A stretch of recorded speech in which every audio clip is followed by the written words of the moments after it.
velocity, a word that he used to describe the momentum that Notre Dame has now at 3-2 on the season. But something that head coach Marcus Freeman talked about, Allison, this week was penalties. Something that's going to haunt him this week when he looks back at that Boise State win. Could have had way more points on the board, but 11 penalties. 144 yards of penalties. Yeah, that one is tough. That's frustrating.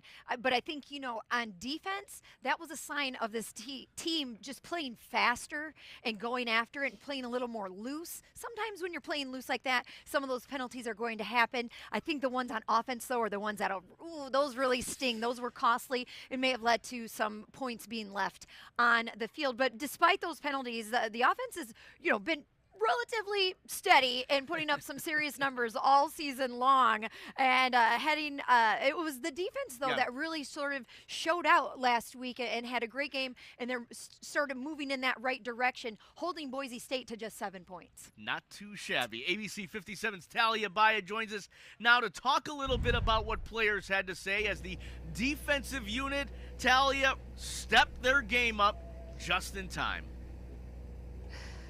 Hey, Allison and Vahid, like you guys said, surprisingly, the biggest improvement this season has been the defense under new defensive coordinator Chris Ash, who was just on the hot seat a few games ago. Marcus Freeman told me a few days ago that it's just growing pains and that now we're really able to see the real Chris Ash.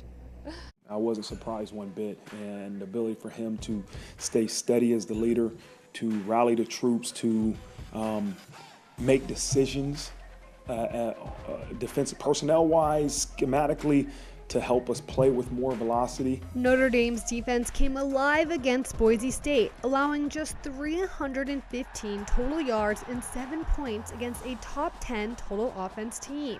We're just focusing on playing as a team, just playing fast and just playing violent. The Irish forced 4 interceptions, including 2 from cornerback Leonard Moore in his return. I mean, it just comes down to technique and practice reps. Like, doing the same thing every day in practice, and when the ball comes to me, just attack the ball. He showed up big after missing 3 games, leading in solo tackles with 6. Man, it's different when 15's out there, and that's my dog in the same class. I love seeing them getting back healthy. But it's a great feeling, knowing you got guys out there that can play man-to-man and play the ball in the deep part of the field. The 4 sacks and 4 tackles for loss then sealed the deal. They held the Broncos to just 2.9 yards per carry, a big step up from the 5.3 allowed against Arkansas.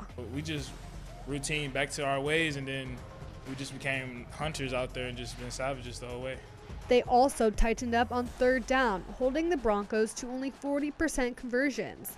Notable playmakers were linebackers Jaden Osbury and Kingston Viliamu-Asa, leading the way with 16 combined tackles. Back-to-back second-half shutouts showed this unit is finding its rhythm and trending in the right direction.